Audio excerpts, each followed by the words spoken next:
It is possible, if you have the coupling loose like this, to file the dropper with a slight groove about 1.5 millimeters from the very bottom of the dropper. There is the groove. I'm not sure how the colour comes up, but as you file through the black paint, then you can probably see that it's more of a brass rather than steel material that's underneath, and a little groove on each side of the dropper. It's just a key to hold the staple. Now I'm reusing a staple that I've just taken out of something, and so I grip the end and wrap it around so that I get a loop, and that's the bit which is attracted by the magnet between the tracks. The other end is just folded over so that it will grip the bottom of the dropper. Now, being steel, the material of the staples will fatigue, and so rather than using second-hand ones, you might want to use new ones, so that you're not going to run the risk of it fracturing at that point there because it's been bent too much by being taken out of something. I know some of my friends who like to use second-hand because they're very much into recycling. The staple is then hooked over the end of the dropper and then squeezed on.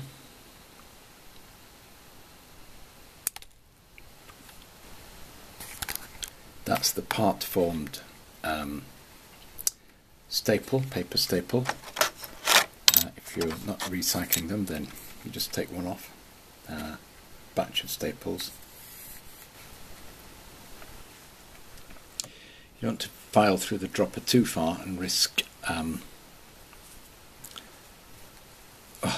risk actually filing all the way through it. My fingers are a bit big for this, so squeezing up the other end of the staple like that, hooking it over the dropper and then squeezing up there like that, and it's mechanically attached now with the pick it up, big clumsy fingers. So it is mechanically attached to the bottom, but I always apply a little bit of super glue to make sure it's fully held in place. Now, in fact, when I'm doing them, there's two things. One is it's likely that the coupling is already attached to a vehicle, as in this case. I know that will pull out because it's NEM pockets. They're not always NEM pockets. So generally what I do is actually take the dropper off the coupling. They do spring off. If you're not sure about doing it, then just do it with a pair of pliers.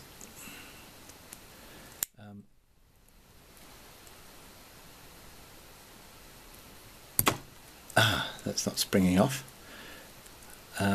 The only thing you have to look out for is that when you put it back on, you put it back on properly so that it is very free to move.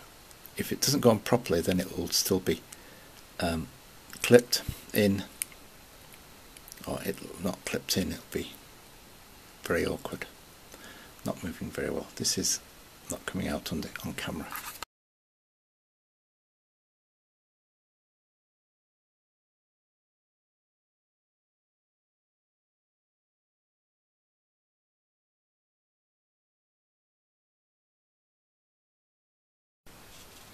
There we are, an older wagon before conversion with a plastic dropper, after conversion with the new